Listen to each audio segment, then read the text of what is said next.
You're listening to the All My Friends podcast. I'm your host Liam Oliver, and this week's guest is Chloe Jeffries from Climate Emergency Manchester. We're going to be chatting about creating a greener, more sustainable Manchester. If you're watching or listening, please do subscribe. I hope you enjoy the show.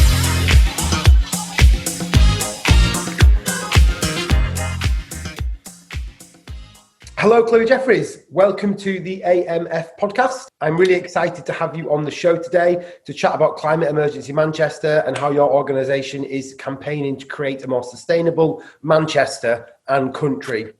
I hope you are well.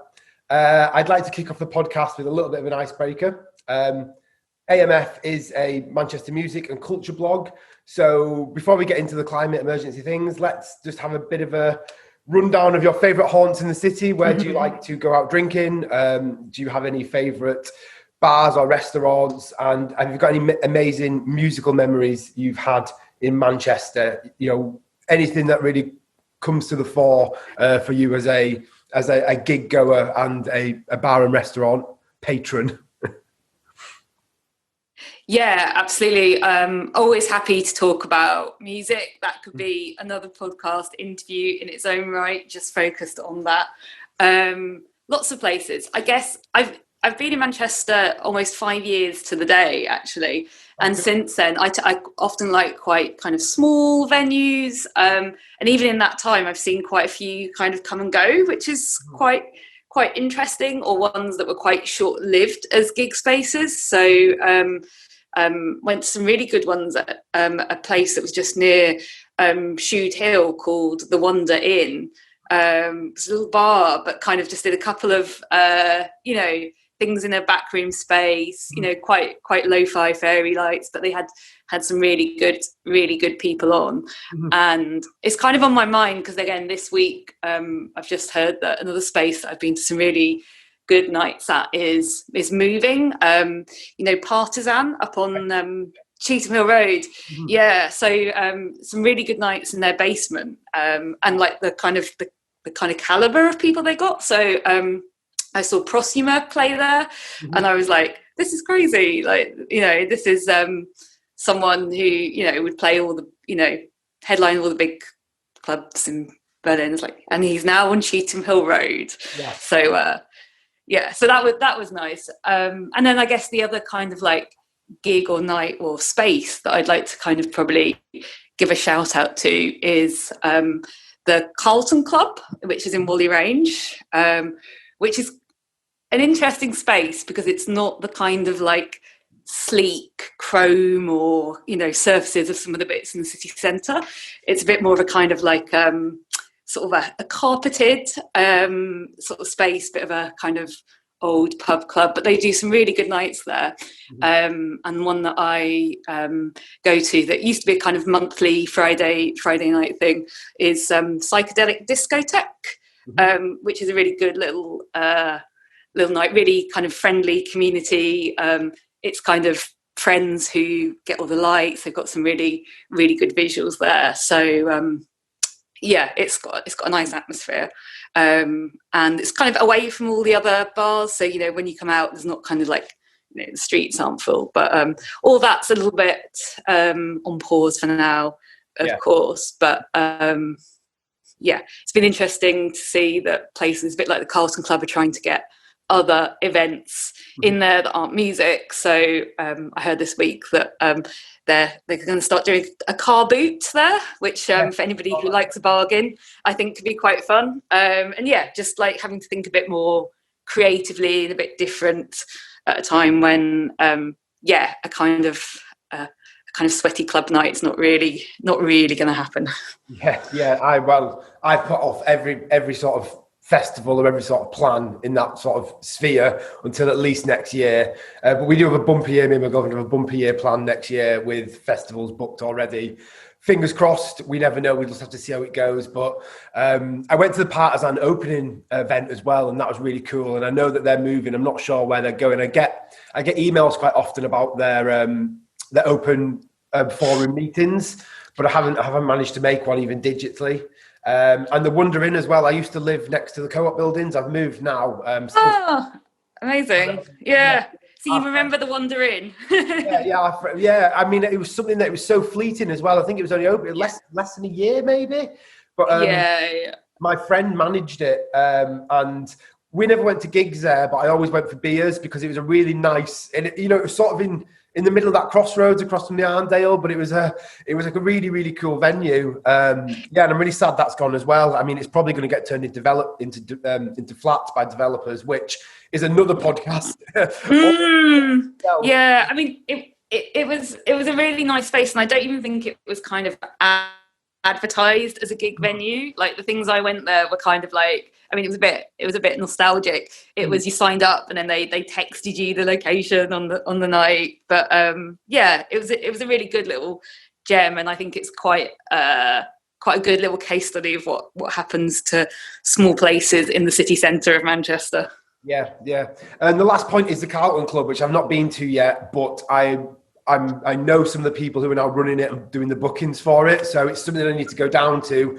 I was in Charlton last week actually, but we just went out to meet some friends for some beers, which by Monday that might not be happening either, but it's definitely on my radar. So it's really cool that you mentioned it, because it is somewhere that I'd like to get to. And our boots, that's going to be happening there, and it looks a bit like Antwerp Mansion. If you've ever been, is that the similar vibe? Yeah. It's that type of vibe, and I like that kind of, let's call it pub disco kind of feel.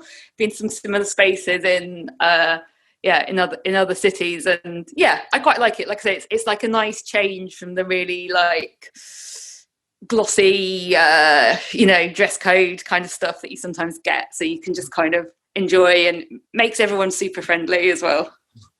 Pub disco, I'm taking that forward as a genre now as well. That pub disco is great. Fantastic. Anyway, thank you so much for sharing. Let's move on and talk a bit about Climate Emergency Manchester. It'd be really great if you could give us like a bit of a whirlwind history about how the group, would you call yourself a group? Would you call yourself a community, or maybe that's, what is like Climate Emergency Manchester? And can you give us like as brief as you can, well, not as brief as you can, in as much detail as needed, the history and the background of the group, and then your involvement in it as well? Yeah, I'll give you a little whistle-stop tour. Fortunately, my involvement is quite similar to the group's history, as I was not the first, but kind of in there at the start. So I guess we kind of formed around May 2019. It's one of those things where we're like, when do we mark our birthday? But we're kind of saying between March and May 2019. And that's when I got involved with a couple of others then. And at that point, we had, our main aim was to try to get Manchester City Council to declare a climate emergency. And sort of strange to think now, in a kind of moment when lots of organisations have declared a climate emergency, but at that point it seemed quite a dim and distant prospect.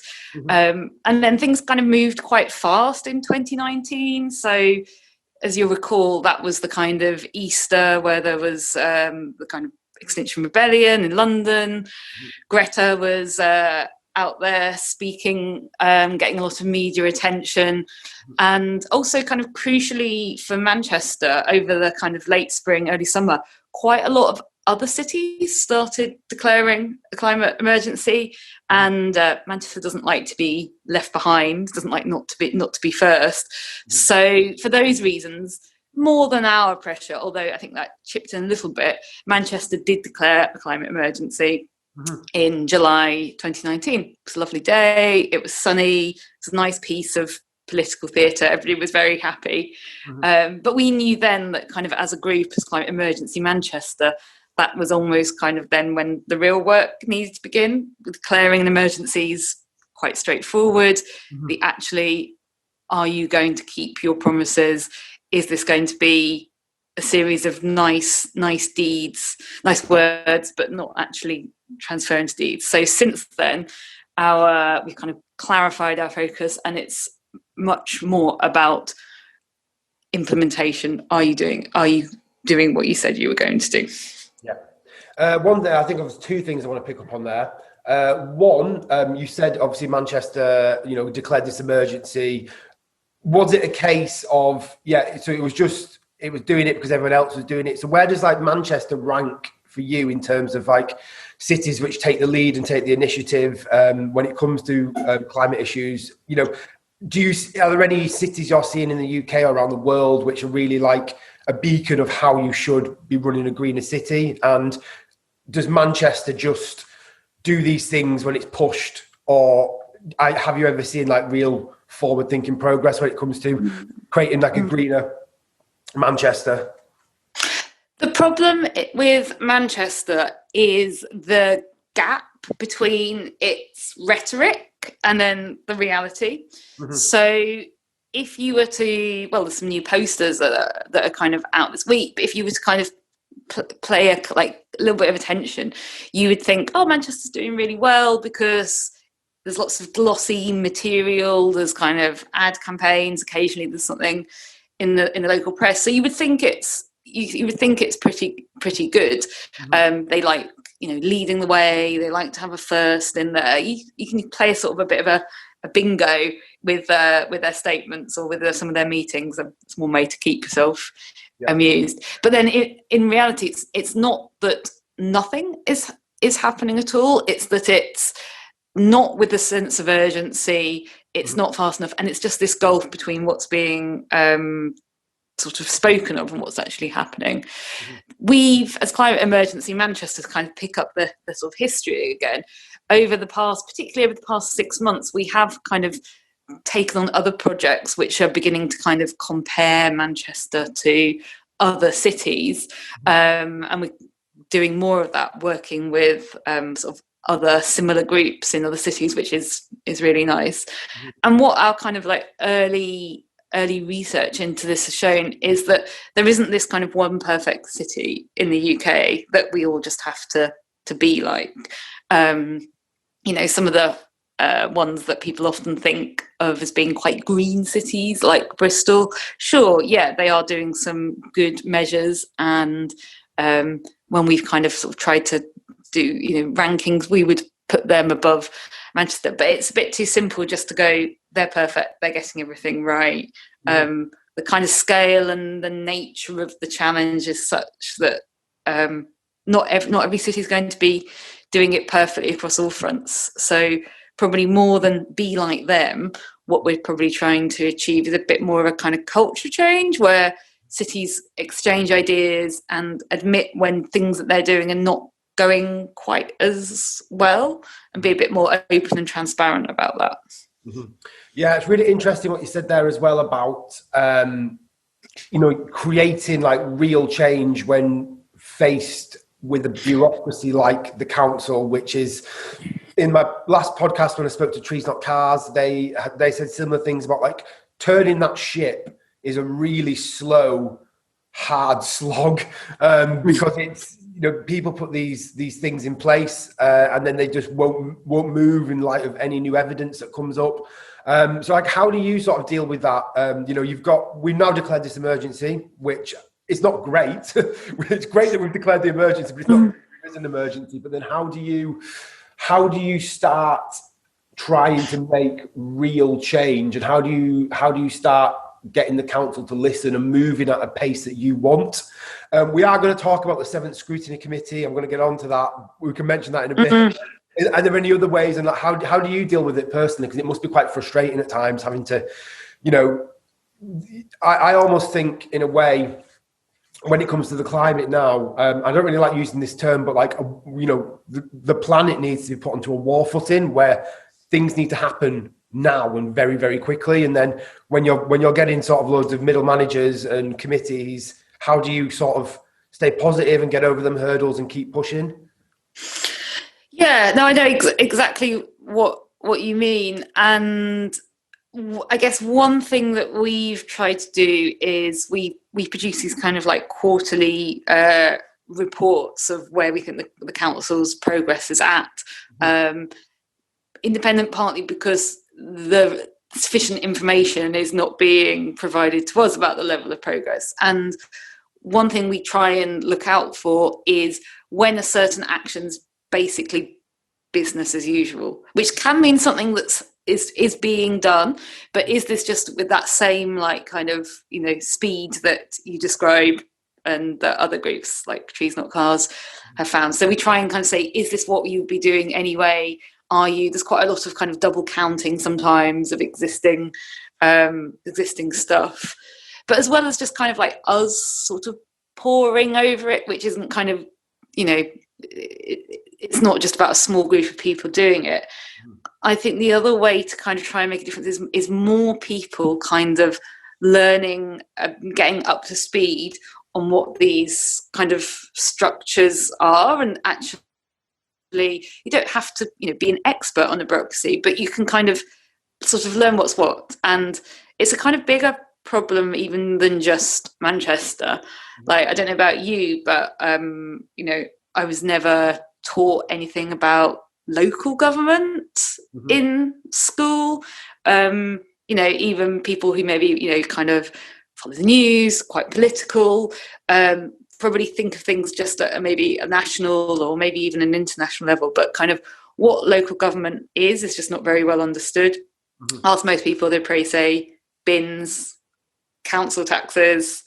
So just taking a bit of, you know, time, and we're trying to kind of produce resources, guides, help support other people who kind of want to understand a little bit how the bureaucracy works. Because if you don't understand how it works, how are you going to know which are the kind of the pressure points?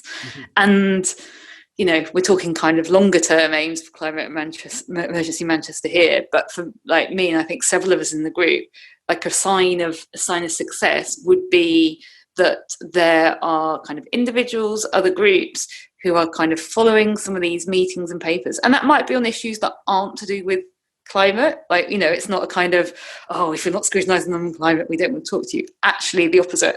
So, you know, if there was some group or some individuals who, you know, were concerned, for example, maybe about what the council was doing about homelessness, okay, which meeting do I go to? Where's the kind of responsibility lie? Which are the kind of pressure points? What powers do they have?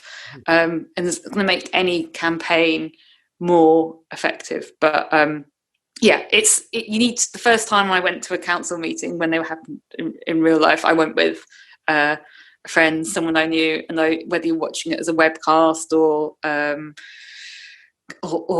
at some point going in person, like, it's much better done with somebody else to kind of talk through it, even if it's the first time, you know, for both of you can kind of share notes again at the end. So, you know, they're not user friendly, shall we say, or not public friendly.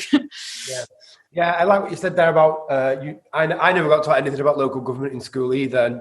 And they maybe even do that on purpose when they set the curriculum, because it's I pay council tax. I vote for a local MP, but that's about as far as it goes. And that I can see how that is a very big blocker to actually making real change, because it's so difficult to know who to actually go to about these issues.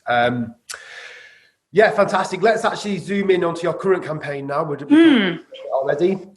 You're petitioning Manchester Council for a 7th scrutiny committee dedicated to climate change. So I suppose I've got a few questions here. What is a 7th scrutiny commission? Is there another 6th? Will this be the 7th committee, or is that how this naming convention works? And what do they do, and how will this help improve Manchester's carbon footprint? Good questions.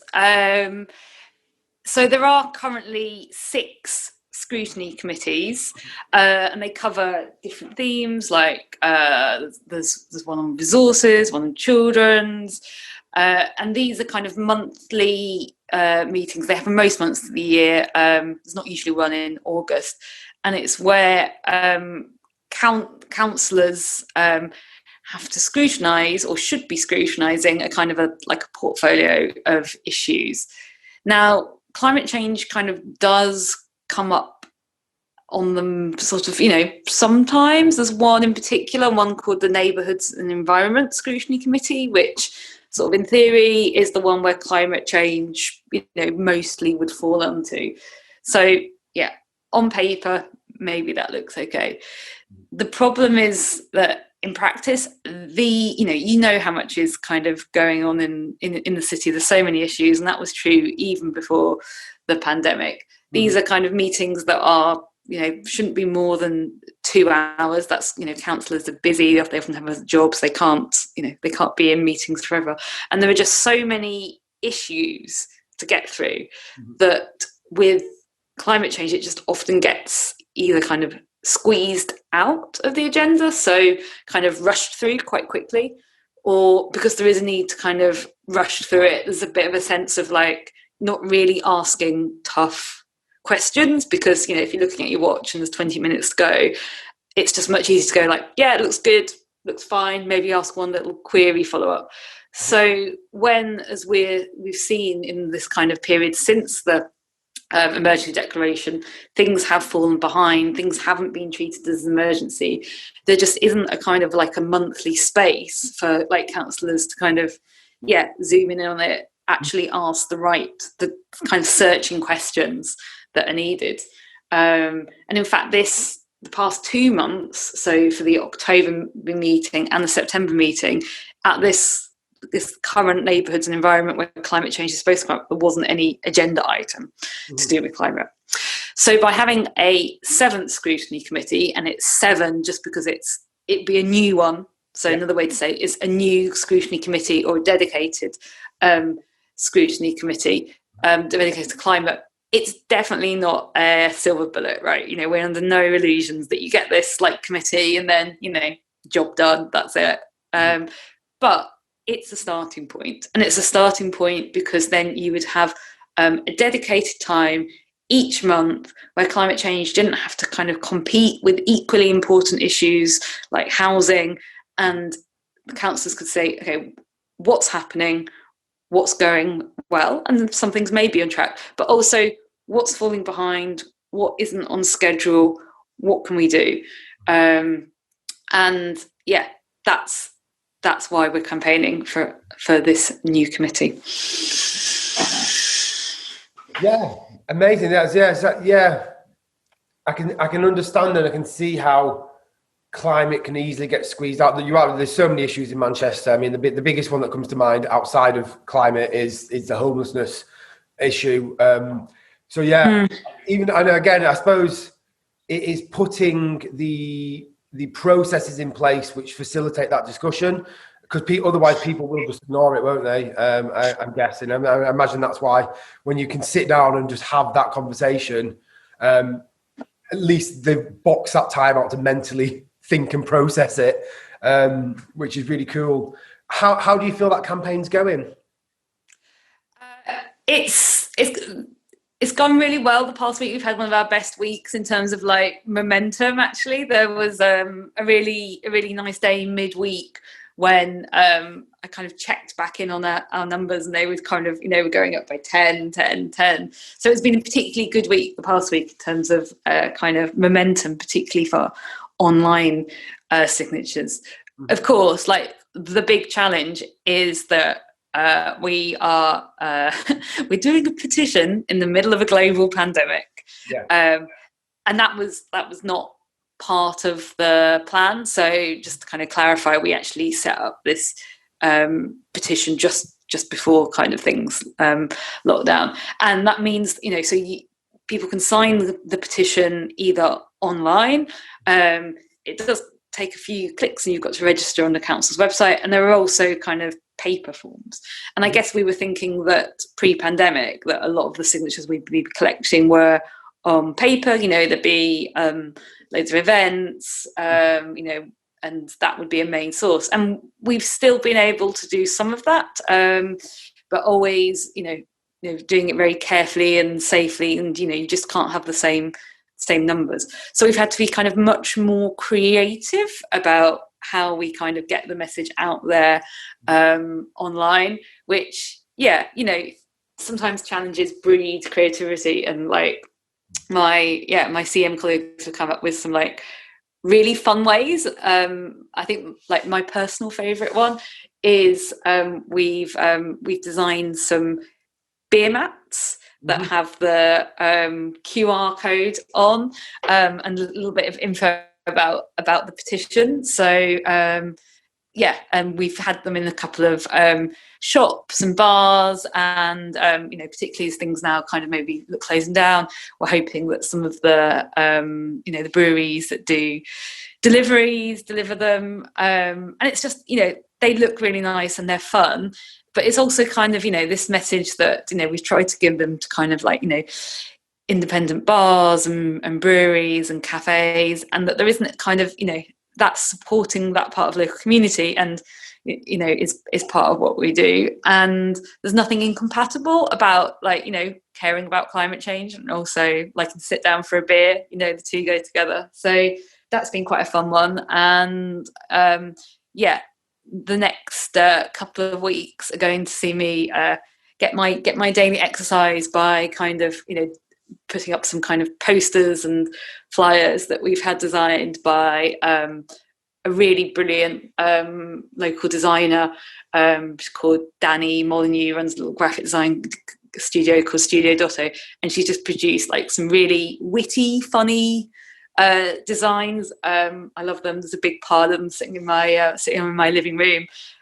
So that kind of being a bit more kind of creative and trying to get people's attention, the sort of the situation of lockdown and pandemic has kind of forced us to do that, and kind of whatever comes to the campaign, these kind of ideas and designs and sort of fun little ways, which some of them are quite innovative. I haven't seen a campaigning group do beer mats before. Hopefully there'll be some lessons and ideas that we can take forward for other campaigns and work. That's really cool. One thing I wanted to ask you about that as well is we are obviously going to get onto the pandemic in a bit as well. I mean, we'll talk about it.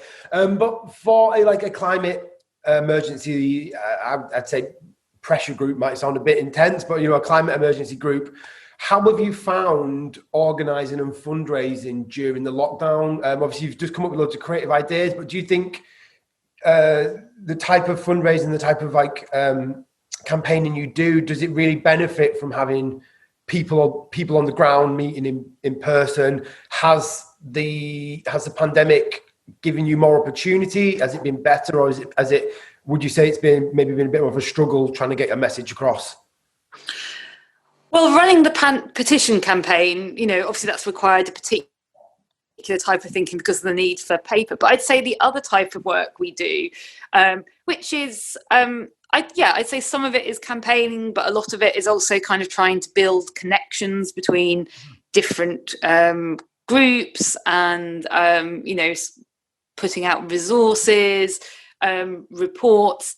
I think some of that has been, we've adapted, and some of that has, worked very well in pandemic. A bit like, most humans, not just kind of groups. We were, of course, not for six a bit in those first couple of weeks in March when there were in-person things that we might have done, or meetings, but we quickly adapted. And I was talking about this with a colleague, and before lockdown and pandemic, we'd as a group, we'd never wanted to kind of design what we did around big meetings and events for other reasons that are nothing to do with COVID.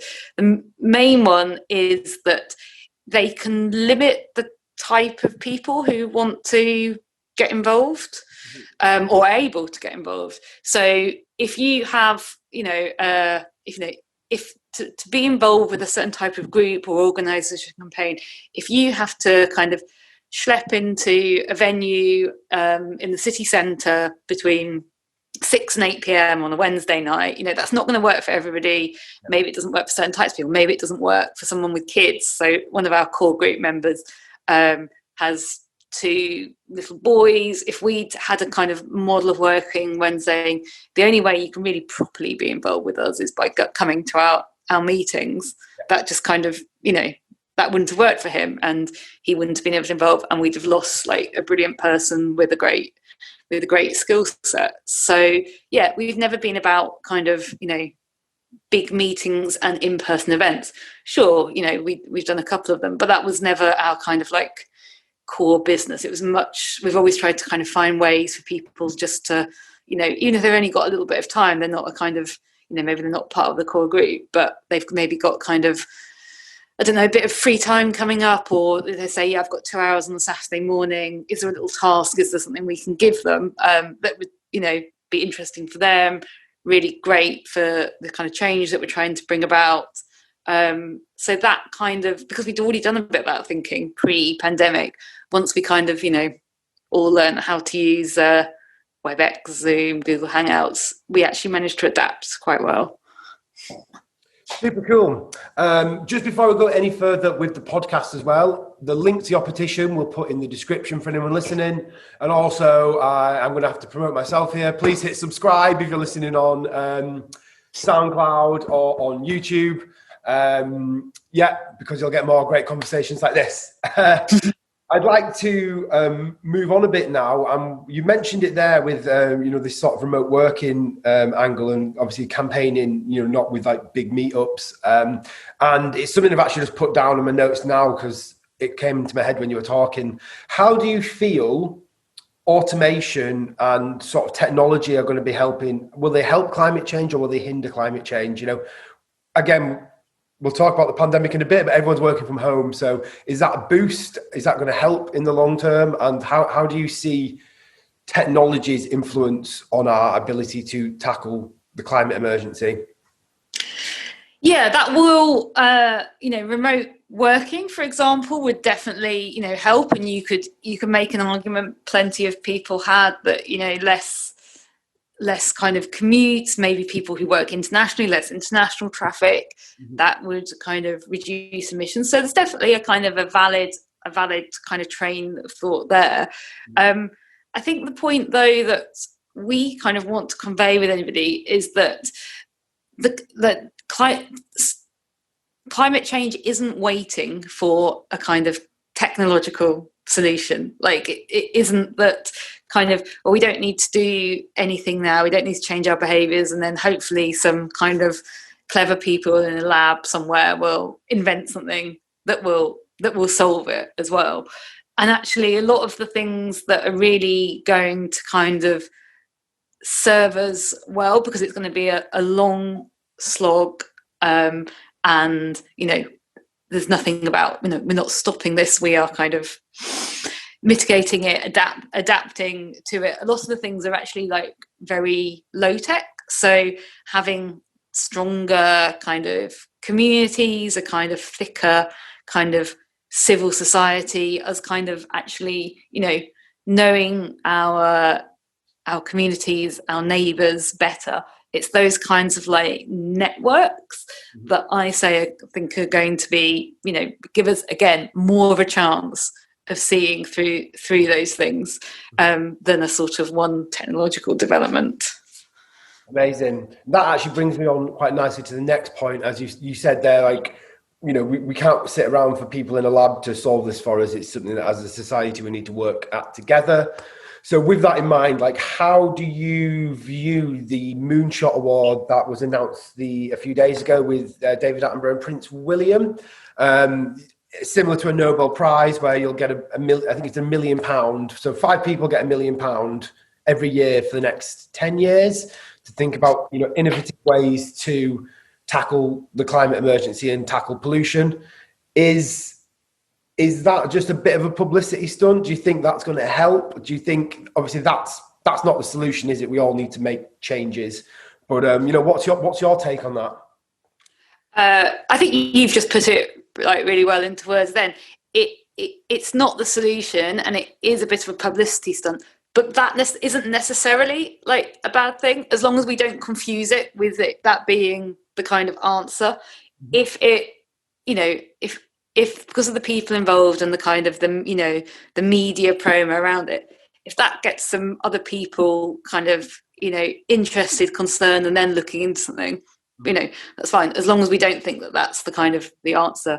And on a lighter note, like on one level, I'm kind of happy about it, because I put the radio on whichever morning it was announced, and I heard the interviewer kind of talking in a very somber voice about David Attenborough, and I was like, no, David Attenborough isn't dead, is he? No. It was a bit like, when you put on the radio and you hear, that time in that January when Bowie died, I had a similar kind of like flashback. So there was a momentary relief. It was like, oh good, no, he's just doing a moonshot campaign, that's fine.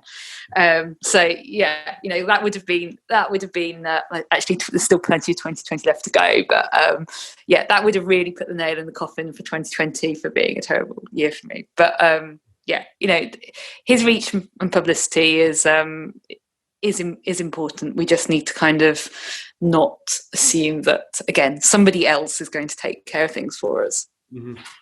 Yeah, you mentioned Bowie. Don't say that was 2016. I think every cultural icon in the history of the world sadly passed away in that year. So let's not try and repeat that.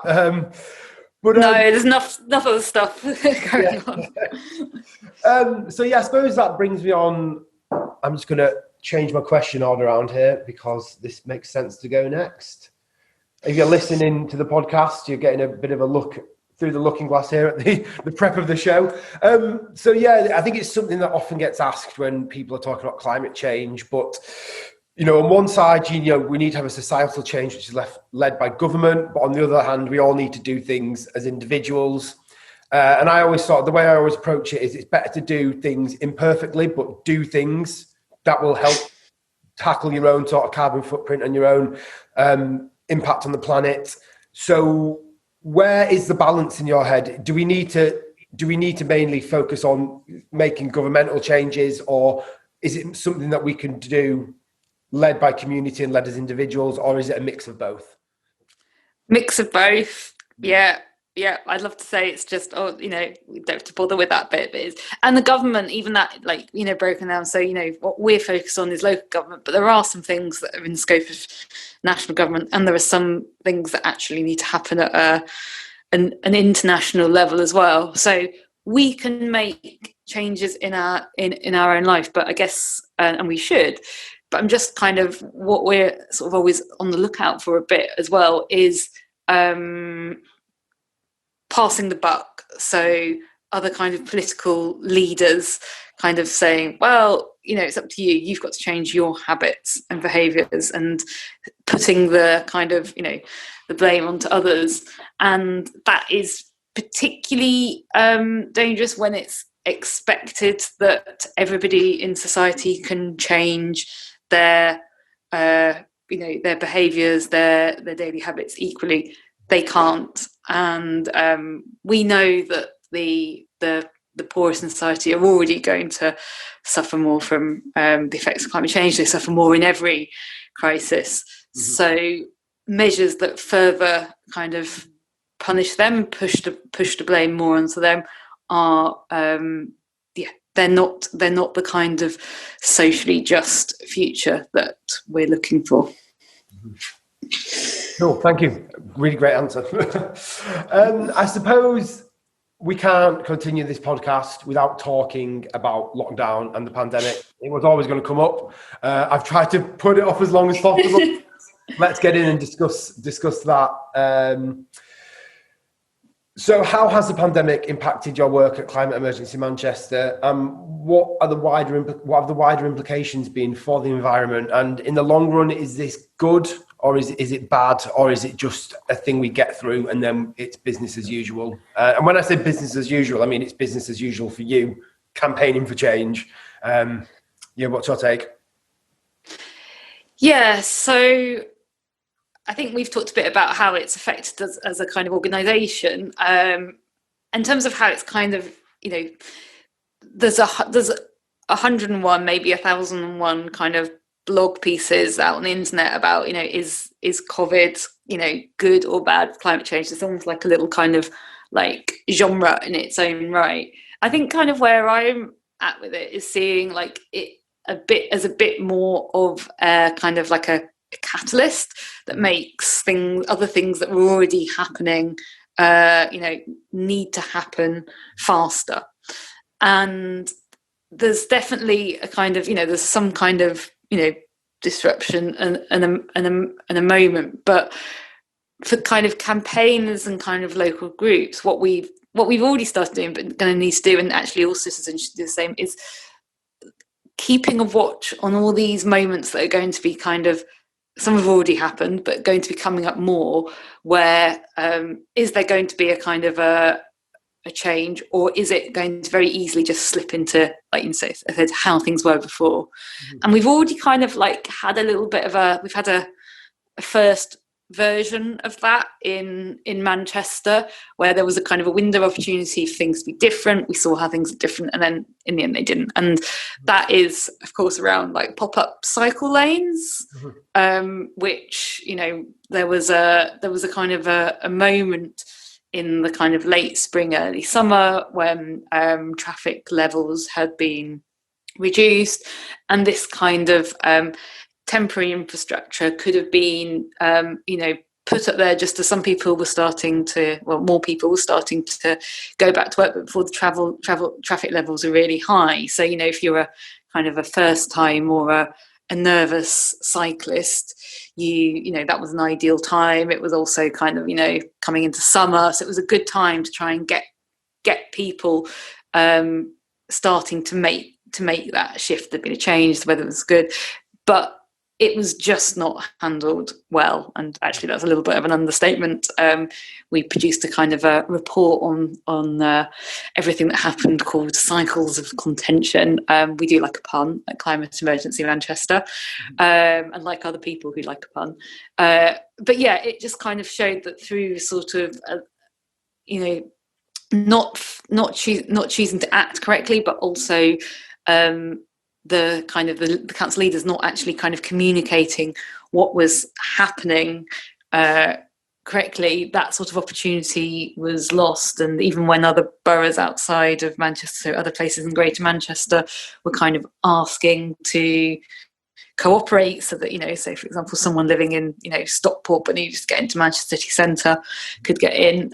Yeah, that kind of like sort of cooperation and consultation didn't come about. So that now seems like, you know, it's a small case study, but it's a little bit of a dress rehearsal microcosm, because, you know, there are some cycling infrastructure improvements planned. You know, it's a little bit patchy, going to take time, but I think we've lost that moment to kind of get those people, you know, at least using this temporary infrastructure now. So we're on the lookout for moments like that, when there seems to be something and then it kind of, you know, closes back up.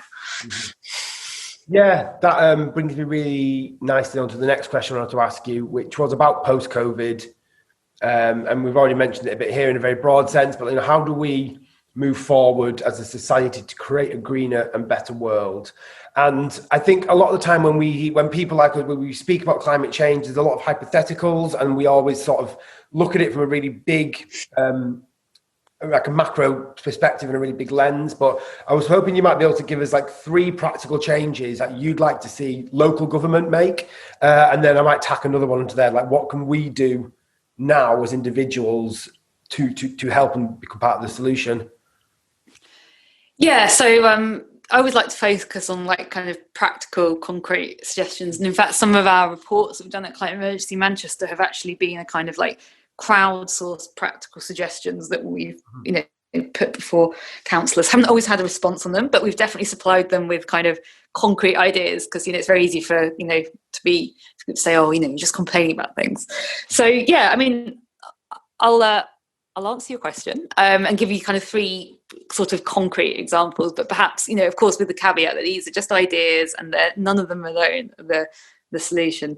And also with some of these, you know, it's not that local government can necessarily just say this is the thing, but they have policy levers which can encourage some of these things. So one, and this is an idea that actually we talked a bit earlier about different cities, and you know, this is an idea this first one is the idea of 15-minute neighbourhoods. It's kind of taken off in quite a few other cities in Europe. Paris, they've got quite a cool mayor. Barcelona have an even cooler mayor, both female, interestingly. And they've both kind of come up with this idea of like, you know, 20, 15-minute neighbourhoods. Now, the idea for that is that, you know, in an area, you should have access to kind of like most of the like services that you need on a sort of day-to-day basis. You know, there'd be some things it couldn't cover. And that just kind of, you know, limits journey time, but also kind of, potentially brings about, greater sense of neighborhood. A kind of related one is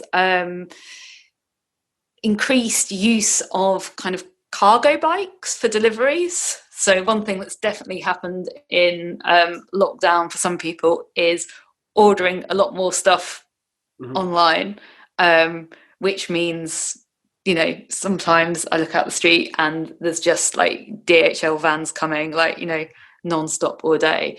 But for that kind of like final mile of deliveries, you could get that delivered. And there's already been like, some sort of increased use of that kind of means of transport. So near me in Chorlton, there's a really brilliant organisation that's kind of set up during lockdown. One of these ones that kind of started out as a bit of a kind of immediate response to the pandemic, like a mutual aid group, and has now like evolved into a slightly bigger operation. It's called Chorlton Bikes, and they do deliveries from local shops, particularly focusing on those that are kind of shielding or isolated or not able for whatever reason to go out. But that's kind of beginning a little bit more to, to slightly normalise a cargo bike as a way of doing that. I see people not be surprised when they see this bike with, bread, loads of shopping in it going along. And yeah, that would be quite a kind of, simple step for kind of last deliveries rather than, the van from a warehouse in Stretford just driving over to me.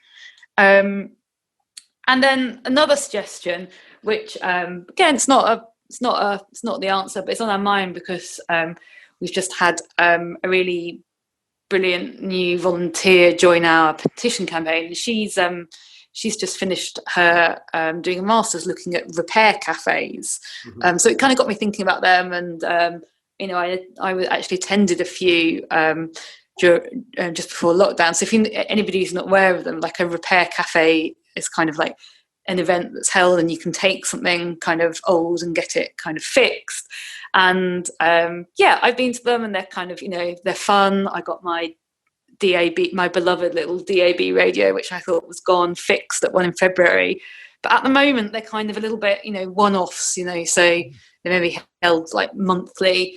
And if that was if a repair shop was a kind of a normal thing you'd see in a run of shops, I don't know, you'd have your Boots, your Co-op, and then a repair shop. Again, if we take in some of those other ideas, like the 15, 20-minute neighbourhood, something's broken, do you chuck it away or do you walk down the street, take it to the repair shop, see if they can fix it? And so the reduced consumption potentially, but also, train other people to repair stuff as well, upskill people, create jobs that are about repairing rather than just consuming. So yeah, 3 little ideas, nicer ones, those alone might sound a bit utopian, but they are concrete, and some of those kind of things that people can get behind alongside, it's not all just kind of things that are going to make our life difficult and worse and cuts that we have to make. Yeah, cool. Yeah, really cool. And the last question I've got for you, which is it's obviously a big one, and I don't want to leave it on a big heavy note, but it's the right question to ask last. Are you optimistic then, or worried? Beyond just COVID, the climate in general, it's a pretty heavy question, but on like 1 to 10, are we worried or are we optimistic? How close are we to the point of no return? Yeah, well, we're already past the point of no return in terms of we're past, a certain level of kind of global heating and destruction is going to happen. So this is not about kind of reset. It's just about trying to reduce the worst effects as much as we can. How optimistic I feel about that varies. The kind of, what's the scale? Is one optimistic and 10 worried, or which way around are we going? Yeah, I should have clarified that. Let's say 1 is super worried and 10 is super optimistic. Okay. So I think we're probably, varies from day to day, but we're kind of probably hovering around a 2 or 3, 4 on a day. But that wouldn't be because of what I thought about the wider kind of climate situation. It probably would have gone up that little bit because I'd had a good chat with someone like-minded. We talked honestly, openly, maybe talked a bit about emotions and that sort of sense of, in it together and forming a connection, maybe buoyed it up. But I'd probably then read another report and it might go back down to the 2. Yeah. Well, that's a note to end the podcast on, isn't it? But I mean, yeah, we can't hide from this, can we? It's not something that we pretend is not happening, and I think we should be worried. I mean, I'm worried. I think maybe going back to what I said earlier, I think we reach a new point of no return every day, and it feels to me like we're definitely in damage limitation phase now, as opposed to, as you said, going back to what it was before, because it's not going to slow down anytime soon. But we can all do things to improve, and we can all do things to help the change. So that's it, exactly. Yeah. And one last thing I wanted to ask you is, for anyone interested and wants to get involved in climate change emergency Manchester, climate emergency Manchester. How can they get involved? Do you have resources? We'll link to them in the show notes that go along with the show for anyone listening. But how can people help? Yeah, there's lots of ways that people can become involved. Like when I was talking earlier about, we're not just based around meetings. You can kind of help out with us on a particular project. That might be a report, creating a resource. At the moment, helping with the petition, maybe, be that sharing on social media, flyers through the doors. But even beyond that, there's always going to be small ways to help that don't necessarily mean, you're some kind of, you can do something for a card carrying member. You can just work with us a little bit and then, it isn't all nothing. The best first point of call is probably our website, which is your link to, but is www.climateemergencymanchester.net. We've got a get in touch form. You can also just do contact at climateemergencymanchester.net, DM us on Twitter, lots of ways. Some of our best sort of projects, things that I think have been like most fun, made the most difference, have actually been people who kind of came to us, like expressed interest in doing something about taking action on a local level, and then us kind of working together. So anytime, we'd love to hear from you. Amazing. So yeah, I'll put all of them links into the show notes for anyone listening. And it was really, really great chatting to you today, Chloe. Yes. Yeah, nice talking to you. Yeah, it's always, it's a nice way to start a Saturday afternoon. For anyone listening, this was recorded on a Saturday in case you're listening on a Wednesday.